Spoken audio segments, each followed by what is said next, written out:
much to consider at this season about the Lord, about what He's done, about what it means for us and what it means for our lives. And we've considered many things. That the Word became flesh, that God is with us, Emmanuel, and pretty much every person in the Christmas story that you look at, there's something to learn from them and something to apply to our own lives. And today, I want us to consider the wise men, the Magi, and what that means for us. There are a lot of questions about them, and hopefully those answers will help us to live better for Jesus, especially in this season and every day of our lives. We're going to look first at Matthew chapter 2, verses 1 and 2. It says there, "Now after Jesus was born in Bethlehem of Judea in the days of Herod the king, Magi from the east arrived in Jerusalem, saying, 'Where is he who has been born King of the Jews? For we saw his star in the east and have come to worship him.'" Lord, we thank you for your word. We thank you for the gift of yourself. And Lord, we just pray that you would open our hearts, Holy Spirit, to receive your word, not just to hear it and for it to pass through our ears, but Lord, that we would listen and apply it to our lives and be changed and transformed by it, because that's what we need, Lord. We need the nourishment and the transformation, the renewing of our hearts and minds, our character and our virtue that comes through your word. So, Lord, we give ourselves to that today, and we just pray that you would have your way in our hearts. And each person here, if there's someone who doesn't know you, Lord, I pray that you would just bring a deep sense of their need to their heart, and that they would cry out in salvation for you to save them today. And we just agree and ask all these things in Jesus' name. So, who are these wise men? Where do they come from? How many were there? And what about this star? What is that all about? And how long after Jesus was born did it take for them to get there? When did they arrive? And how did they know that this baby that was born was going to be King of the Jews? There's so many unanswered questions that aren't there in the Scripture for us to know. And, when we have questions like that over time, it's been 2,000 years, these questions lead to legends and all kinds of stories. And over the centuries, the wise men were given names. These are what tradition tells us their names were: Casper, Melchior, and Balthazar. And they were venerated as saints, and still are in some traditions of Christianity. And there's actually a tradition that arose called the Adoration of the Magi. In fact, if you go to a cathedral in Cologne, Germany, you'll find the relics there. In that box are supposed to be the physical remains of these three wise men. And, we were missionaries in Poland, and there's a tradition around Christmas time. You have the priest come and bless your house. And they would, when he blesses the house, he would write on the front door. That's a picture of a front door, and they just said Casper, plus Melchior, plus Balthazar, and that was in 2009. That's the year. So they do it in chalk on your front door. And so this is continued on and even goes on into the present. And so who are these guys? Well, in Matthew, we see that these men, whoever they actually are, they show up after the birth of Jesus. Now that kind of messes up our nativity scene, doesn't it? Because we always see the nativity scenes everywhere with the three wise men, the three magi standing there with the shepherds and Mary and Joseph and baby Jesus and the camel and the sheep and whatever else animals we have. It kind of runs contrary. But so how much later did they arrive? Well, nobody knows for sure. It may have been a few months later. Some people speculate it may have been a year or so later. I really think it was just a few days later when they find Jesus. And when they find him, he's with his mother in a house in Bethlehem, and he's not in that little cave stable in the cow trough manger. Now, in Eastern Christianity, in Eastern Orthodox tradition, they teach that the wise men came 12 days after Christmas, after December 25th, that they came on January 6th. And that's why, in their tradition, the January 6th is called Epiphany in the church year. It's the revealing, the beginning of the Epiphany, the revealing of Jesus to the Gentiles, to the other nations outside of Jews. And this is where the whole 12 days of Christmas, that song we always sing, you ever wonder, where did that come from? 12 days. Do any of y'all get 12 days off? I mean, where did that come from? Well, it comes from this tradition. 12 days of from December 25th to January 6th, and it's 12 days of giving of gifts, on the first day of Christmas and on and so forth. And so that's where that tradition comes from. Now, these wise men are called magi from the east. And magi is from another language. It's from Persian. That's where they came from, Persia, which is now modern-day Iran. And it refers to kind of a special class of people. They were like priests in the Persian Empire. And we know from other sources outside of the Bible that they had been around for a long time, centuries before Jesus was born, and they had their own religion. Most people think that they followed a religion called Zoroastrianism, and they had their own priesthood, their own special writings and all of that. And in the Old Testament, it seems like in the book of Daniel that they were there when Daniel was there in Persia, in his day, and that actually Daniel at one point was appointed head over all the wise men of the East, over all the magi in the time of King Darius. And understanding that's going to help us to understand what's going on here. So who are these guys? Who are the magi? Well, in their country and in the East, they were the philosophers, the professors, the highly educated. They're brilliant, very wise men. They're trained in all the sciences, in medicine and history and religion and prophecy and astronomy. And they were also trained in astrology. Now, in our day, astrology is looked down on, and rightly so. But in the beginning, astrology really was just connected with man's search for God, that they would look to the skies and look for signs and look for answers to the big questions. Who am I? What is my place here in the world? And where am I going? Now, as you know, there's a difference between astronomy and astrology, right? Astronomy is the science of the stars and the things in space and all of that. That's a real hard science. And then astrology is just the belief that there's a connection between everything that's going up in the sky, all that, their position and how they move and all that, and that it relates somehow to the events here on earth. So the Magi were experts in astronomy, and they were experts in astrology. And they claimed to be able to predict the future based on their reading of the stars and the planets and all that. So it's important for us to know that these guys were very important. They were very influential in Persia. They were advisors to the king. And so in a sense, they really were wise men. So why have they come so far from home? It's a long, dangerous journey of about 1,000 miles to come across the desert from Persia to Israel. So why'd they do it? Well, they've come to see a baby. This baby that's born king of the Jews. So that's really interesting when you think about it. These guys are 1,000 miles away, don't have a lot of interaction between Persia and Israel at this time. They know a baby has been born. They don't know exactly where. They know he's a king, but they don't know his name.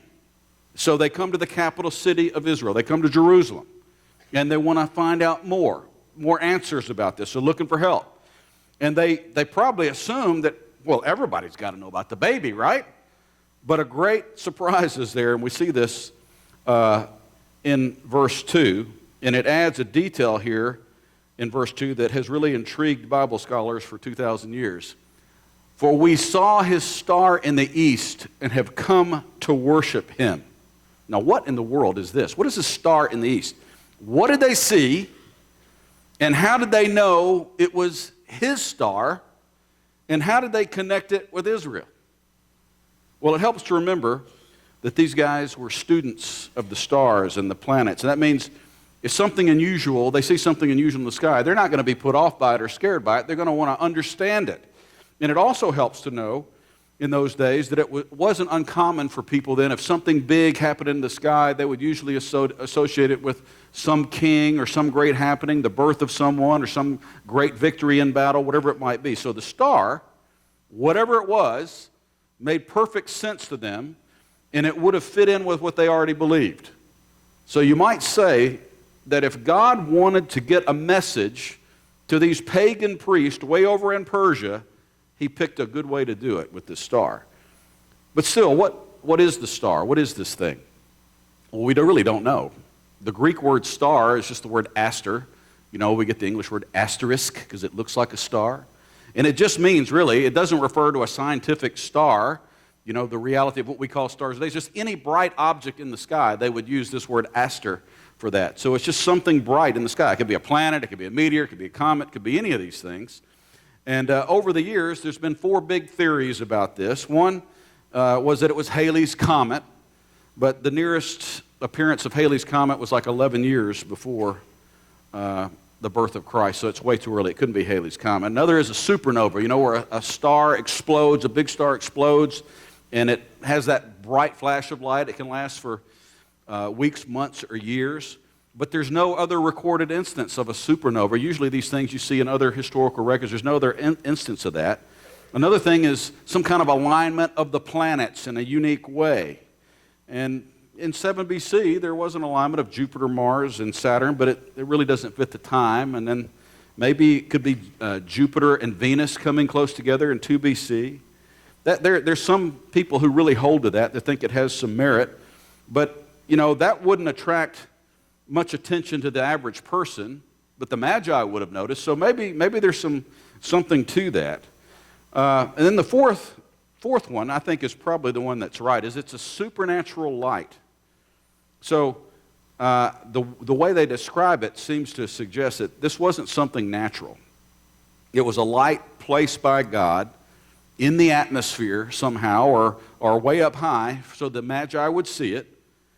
And it kind of reminds me, too, of the Old Testament where, God led Israel by that pillar of fire by night, the Shekinah glory of God and all of that coming down in the tabernacle. God has used light like that before many times. But the truth is, we really don't know for sure what the star was. And so let's take this mystery a step further.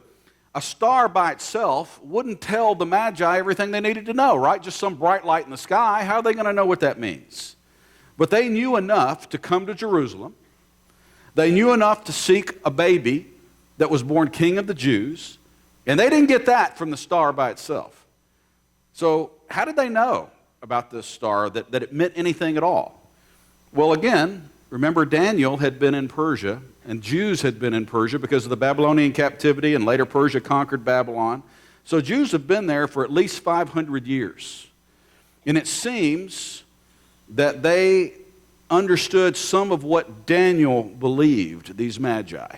Because in the book of Daniel, it talks about the 70 weeks in Daniel 9, and that's about the coming of the Messiah and all of that. And so they knew more or less when the Messiah was going to come, because the 70 weeks of Daniel reveal that at about the time Jesus was born, that a Messiah was supposed to come. But they didn't know the exact date. But when they saw the star, they knew. They knew the time had come because of Daniel's prophecy. So the story in Matthew 2 kind of fits perfectly with everything we know. And then we see how Herod reacts to all this in verse 3. Herod's the king at that time in Judea. When Herod the king heard this, he was troubled, and all Jerusalem with him. And the word for troubled here means to shake violently. So this guy he's literally shaken up by this. And we know at this time, he was sick, he was old, he's a dying man, his reign is not destined to last much longer.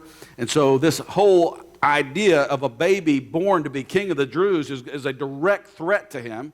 And he's scared too, because the Magi, they're also potential threats. They're coming from this great, powerful empire far to the east, and we don't know whether there were only 3 of them traveling alone or not. Probably they weren't. They were very important, influential men. They probably had military retainers and servants with them, so it could have been as many as 300 people blowing into Jerusalem on their camels with all the riches and the wealth and the display of power and all that. That would have been intimidating, and it probably had all of Jerusalem buzzing at that time. And by the way, it's interesting that they didn't have any trouble getting in to see Herod, did they? They just came right on in to see him, and that speaks to how important these guys were. So the story keeps on in verse 4. Gathering together all the chief priests and scribes of the people, he inquired of them, this is Herod, where the Messiah was to be born. And they said to him, in Bethlehem of Judea, for this is what has been written by the prophet. And you, Bethlehem, land of Judea, are by no means least among the leaders of Judah. For out of you shall come forth a ruler who will shepherd my people Israel. So Herod turns to the scribes and he turns to the priests for advice. And he's only got one question. Where is this kid supposed to be born? And they don't even have to look it up. They already know. 700 years earlier, the prophet Micah had predicted Jesus' birth, the Messiah's birth in Bethlehem. And that really, everybody knew that. It was common knowledge in Israel. Little kids learned that when they went to synagogue school or Sabbath school before they were 6 years old. So it's hard to believe that Herod didn't know it. And if you add what the scribes know to what the wise men figured out, you realize that the signs of Jesus coming were clear enough for anybody to see if you just have eyes to see.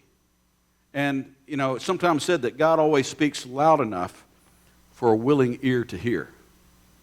But you got to be willing. And he certainly did that here. The wise men knew, and they did something. Herod didn't know. The scribes knew and did nothing. And now Herod does something strange. In verse 7, he says that he secretly called the Magi and determined from them the exact time the star appeared.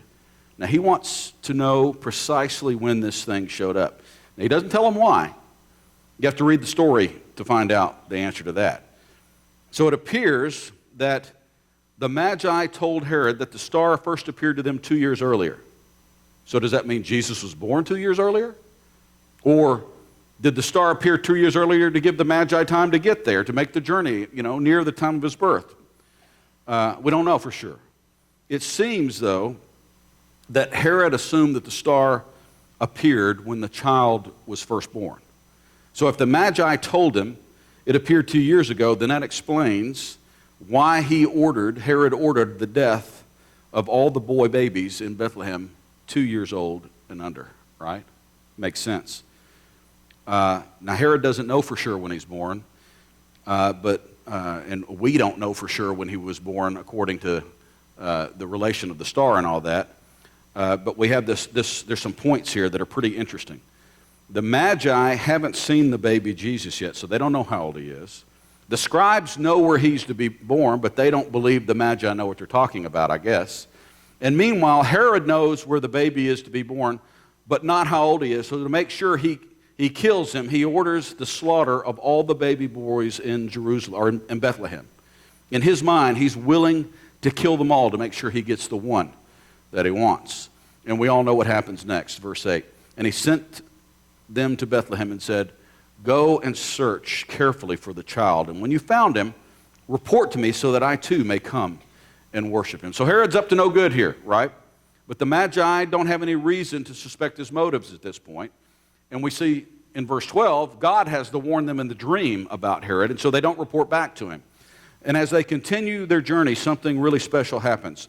Verse 9, after hearing the king, they went on their way.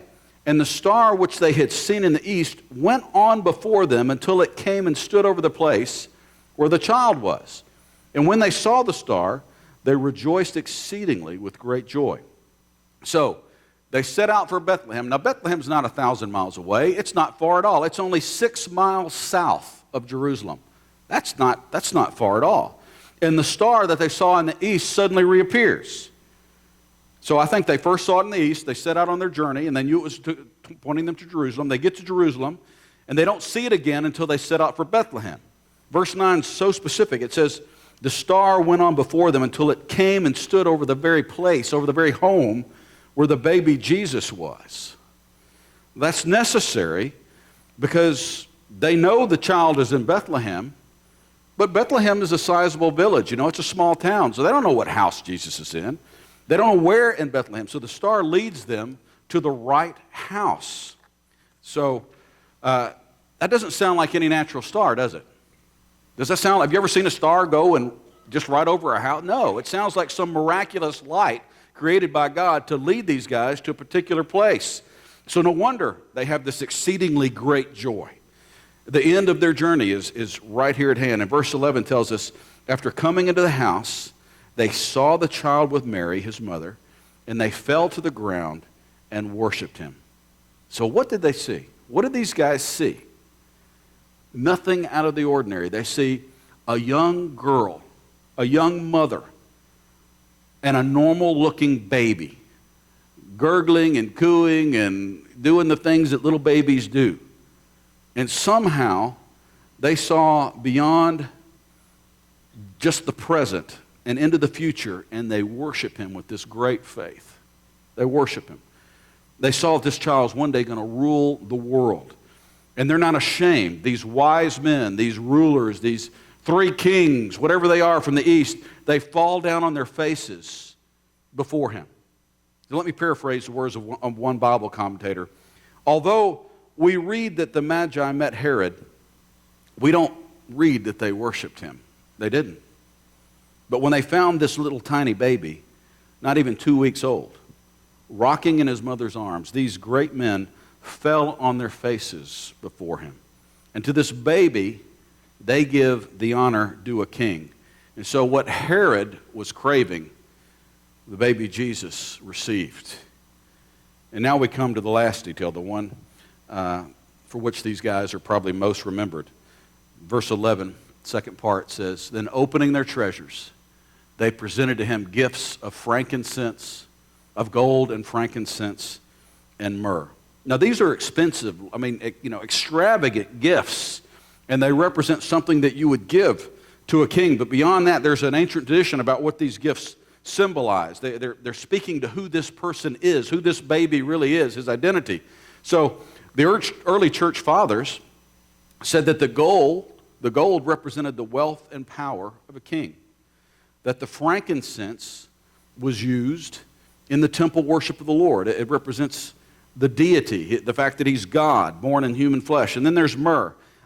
Myrrh is a kind of ointment or perfume made from the leaves of the cistus rose, and it was used in beauty treatments. And when you mixed it with vinegar, it became an anesthetic.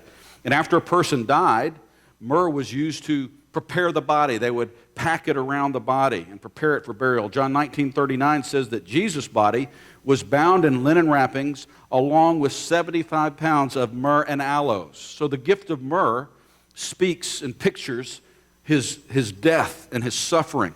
So did they understand all that? Did the Magi understand all that? Probably not. But God arranged it so that their gifts would speak to who his son really is, and they would point us to who he is and why he came and what this is all about. So what can we learn from these guys today? What can we learn from the three wise men? Well, if the wise men can find Jesus, then so can you. So can you. Think of how far they came. Think of all the obstacles they encountered.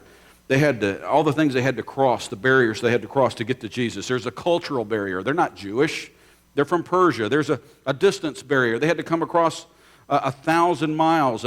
The geographical barrier, most of that's desert. There's a language barrier. They don't speak Hebrew or Aramaic. There's a racial barrier. They're Persian, not Jewish. There's a religious barrier. There's Zoroastrians, not Hebrews. And not to mention the obstacle of Herod and his scheming and manipulations and all that went into that, and the Jewish leaders. It wasn't easy for them to find Jesus, but they did. They found Jesus because God led them to Jesus. Do you see? So number two, if God can use a star to reach these pagan astrologers, then he can use just about anything to reach anybody. And all of us know somebody that it just seems like it's impossible for them to ever be saved. You know what I'm talking about? You've got friends or children or grandchildren or co-workers or people at school, and they are not interested in anything you have to say about God. They don't want to hear it. It seems impossible. And so this story ought to give us real hope for their salvation. You know, our God is so infinitely creative in the things that he can use to penetrate a person's heart, that he can use to break through and gather and gain the attention of people who don't seem to be interested in him at all. He can use a star, or he can use a book, or he can use a tract, or a TV show, or a song, or some random act of kindness, or chance comment, or anything, something in nature, anything he desires, to just break through and help them to see the truth of who he is and what he's done for them. If God can reach the wise men, he can reach anybody. And then third, if the wise men offered Jesus gifts fit for a king, then we ought to do the same thing. Then so should we. You know, it's good to remember the tradition of this giving of gifts at Christmas. But you know what? It did not start with Santa Claus. It's not about Santa Claus. It's about Jesus. It started with the wise men bringing that gold, that frankincense, and myrrh. And we can get so caught up in the giving and the buying of the gift and checking off the list and making sure we've got something for everybody that we forget why, for what purpose it all began. It's good to give gifts to each other. It's even better to give gifts to Jesus. It's His birthday, after all, right? It's good to show our love to those who love us and those that we love. It's even better to show love to the one who loved us when we were unlovable. So how do we do that? We do it by our thankfulness.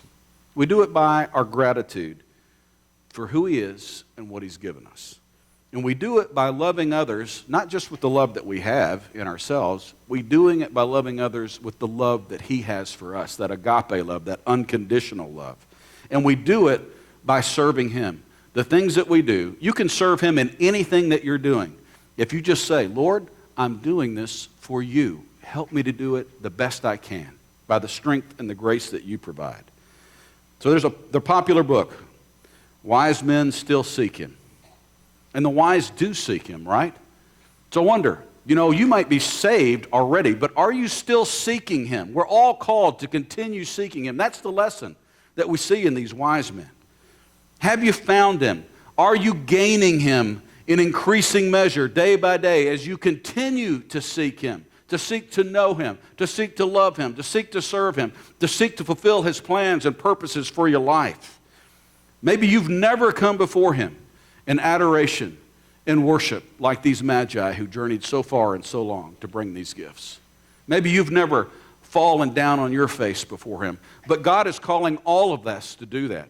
And it has to begin sometime in some place. What better time of the year, what better point in your life than today, here in this Christmas season, where we celebrate the greatest gift of all, the giving of God's Son and the salvation that He provides for us. What better time in your life to bow down and give Him the gift of your life and to accept the free gift of salvation that He's provided for you? Man, there would be no better celebration for Christmas in your life than the giving of yourself to Jesus Christ as Lord, the forgiveness of your sin, the turning from that and turning to God and say, help me, rescue me, deliver me. And He will do it. And He will set you on a course that culminates with you standing before Him in a glorified body, an immortal body, free from sin, free from death, free from sickness, free from sorrow, with plans and purposes and adventures that go on forever. Don't you want to begin that journey today? Don't you want to recommit yourself, rededicate yourself to that journey of growing and knowing Him forever today? That's what Christmas is all about. He's already made the greatest journey in history, from the heights of heaven to the depths of sin and depravity, in order to save you and me and to give us life that goes on forever. And you can know Him. We're going to sing a brief song. And if you would like to come and just pray or talk to me or whatever you'd like to do, come. Don't be shy. But we're not going to do it for a long time because we're going to express our gratitude in the greatest way possible as a body of believers. We're going to express our thankfulness and our gratitude by God and our celebration of the gift that He has brought to us by the ordinance of the Lord's Supper. That's the biggest thing that we can do with the right attitude of thankfulness and gratitude to the Lord by partaking of these elements in worship of our God. And so we're going to sing that song of invitation, though. You come, whatever the Lord is leading you to for salvation.